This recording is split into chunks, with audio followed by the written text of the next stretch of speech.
तर रत्नागिरी कोल्हापूर महामार्गावरची वाहतूक सध्या ठप्प झाली आहे। साखरपा मालपवाडी दरम्यान ट्रेलर फसल्यामुळे वाहतूक कोंडी झाल्याचं पाहायला मिळतंय।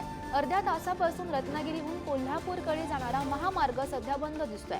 वाहनांच्या लांबच लांब रांगा लागलेल्या आहेत। आपण ही दृश्य सध्या पाहू शकतो।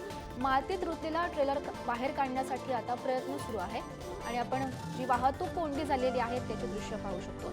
या संदर्भात अधिकची माहिती देत आहेत आमचे प्रतिनिधी राजन चव्हाण सध्या आपल्यासोबत आहेत।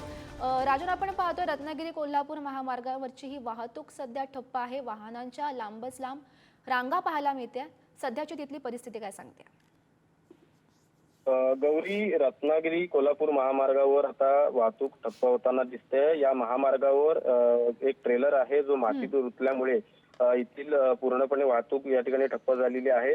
गेल्या अर्ध्या तासापासून कोल्हापूर ते रत्नागिरीकडे हा जाणारा जो महामार्ग आहे हा बंद झालेला आहे आणि त्यामुळे वाहनांच्या मोठमोठ्या रांगा आपल्याला या दृश्यातून पाहायला मिळतात आणि त्यामुळे वाहनधारक देखील त्रस्त झालेले आहेत। महामार्गावर आता वाहतूक पोलीस देखील दाखल झालेले आहेत आणि मिळालेल्या माहितीनुसार आता आटोकाट प्रयत्न दोन्ही बाजूने केले जात आहेत। त्यामुळे लवकरच ही वाहतूक पूर्वपदावर येईल अशी महामार्ग वाहतूक पोलिसांकडून सांगितले जात आहे। गौरी, हो, नक्कीच राजन, धन्यवाद दिलेल्या या माहितीसाठी।